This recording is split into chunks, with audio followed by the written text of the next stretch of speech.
How was your day? Fine. One word and it's done. You're standing there knowing there's more and you just can't get to it. So you leave. You move on and you tell yourself it's fine. But then it happens again. Same thing with your partner, your kids, someone on your team. You ask and you get nothing. And at some point, you just stop trying because what's the point?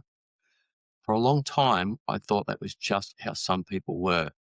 Closed off, not in the mood, not big talkers. Turns out I had it completely wrong. It was never them. It was the question I was asking. The wrong question kills a conversation before it goes anywhere. The right one gets a person talking who you thought had nothing to say. And the gap between those two things is not as big as you'd think. Now, before we get into it, let me quickly introduce myself. Hi, I'm Jason, and for almost 20 years, I've been teaching career skills through my company, Courses for Success. One thing I've noticed is that a lot of conversations don't fail because people have nothing to say. They fail because the questions never give the conversation a chance to go anywhere. Most people don't even realize they're doing it. They ask questions that shut conversations down instead of opening them up. So in this video, I'm going to walk you through 5 simple skills that will help you use open and closed questions more effectively. So you can have better conversations at work, at home, and in everyday life. Now, the first skill is to understand the difference between open and closed questions. Closed questions usually lead to short answers. For example, yes, no, maybe, fine, or good. For example, did you enjoy the meeting? Are you busy today? Did you have a good weekend? These questions aren't bad. They're useful when you need quick information, but they don't create much conversation. Open questions are different. They invite someone to explain, describe, or share more. For example, what was the best part of your weekend? How did the meeting go? What's been keeping you busy lately? Now, the person has somewhere to go with this conversation. I remember seeing this happen during team conversations over the years. Instead of asking, did the client like the proposal? Someone would ask, what feedback did the client give you about the proposal? Questions like this open people up and give them something to talk about. That's the power of open questions. Now, skill number 2, use open questions when you want to understand someone more. Open questions are especially useful when you want to understand what someone is really thinking or feeling. For example, imagine you can actually tell when someone's had a bad day. You ask, are you okay? They say, yeah. And then the conversation is over. The problem isn't that they don't want to talk. The problem is you've asked a question that can be answered with one word. Instead, you could ask, what's been the hardest part of your week? Or, what's been on your mind lately? Now you're giving them something to respond to. The same thing happens at work. Instead of asking, did the meeting go okay? You can ask, how did the meeting go? Or, what came out of the meeting? You'll often get a much more useful answer. I've seen this happen many times when people feel that you're genuinely interested in them, they're far more likely to open up. Questions like these help people share what's really going on instead of giving the quick, polite answer. That's when people start telling you what's really going on. Number 3, use closed questions when you need clear answer. Up until now, we've been talking about open questions, but closed questions are useful too. Sometimes you don't need a discussion, you just need an answer. For example, can we hit Friday? That's a yes or no question. It's clear, it's direct, and it helps people make a decision quickly. Compare that to, how are you feeling about the timeline?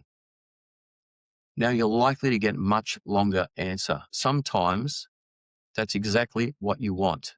Sometimes it isn't. The same thing happens outside of work. What are your thoughts on dinner? This could lead to a long discussion, as opposed to, do you want pizza or sushi? This usually gets a quick answer. I've seen this happen plenty of times in meetings. Someone asks an open question when all they really need is a decision.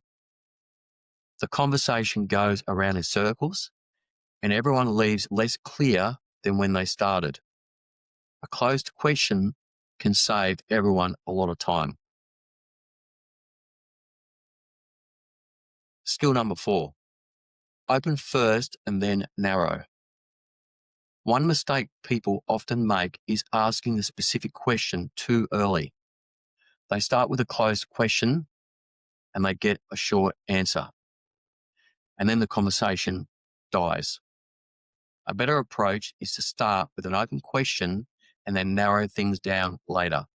For example, in a meeting, you might ask, what's been the biggest challenge for your team this year? That gives people room to explain what's really going on. Once they've shared their thoughts, you can narrow the conversation down. For example, is that something you're trying to fix this quarter? Now you've got both the detail and the clarity.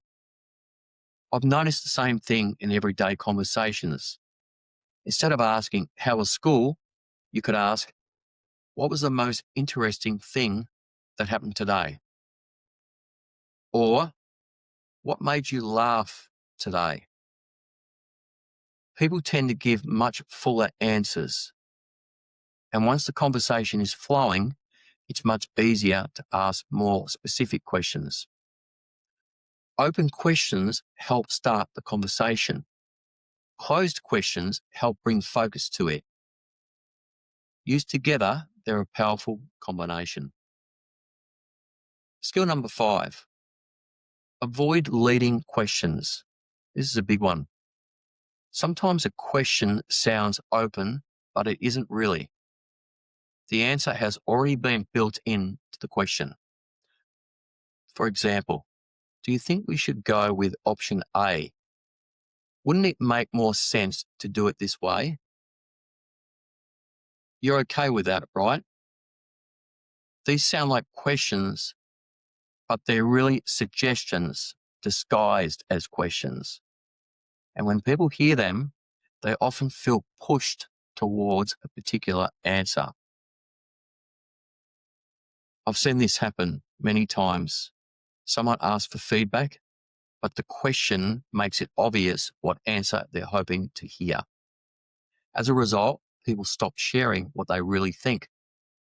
Instead, try asking, what do you think about option A? Or, how do you see it? These questions give people room to be honest. And sometimes the most valuable feedback is the feedback you weren't expecting to hear. The goal isn't to get people to agree with you. The goal is to understand what they actually think. If you'd like to get better at using open and closed questions, here's a simple action plan. First, you need to know the difference. Closed questions usually get you a short answer. Open questions help people share more. Second, use open questions when you want to understand someone. Start with questions like what, how, or tell me about. Number 3, use closed questions when you need a clear answer. Sometimes you don't need a discussion. You just need an answer. Number 4, start with an open question and then narrow things down. Give people a chance to share what's on their mind before moving into more specific questions. And finally, avoid leading questions. If you genuinely want someone's opinion, make sure you're giving them room to be honest. The better your questions become, the better your conversations become. The way you ask questions changes the quality of your conversations. Closed questions help you get quick answers. Open questions help you understand people. And knowing when to use each one is very important. A lot of people think communication is mostly about having the right things to say, but very often it's about having better questions. So this week, pay attention to the questions you ask. Notice which ones shut conversations down and notice which ones get people talking.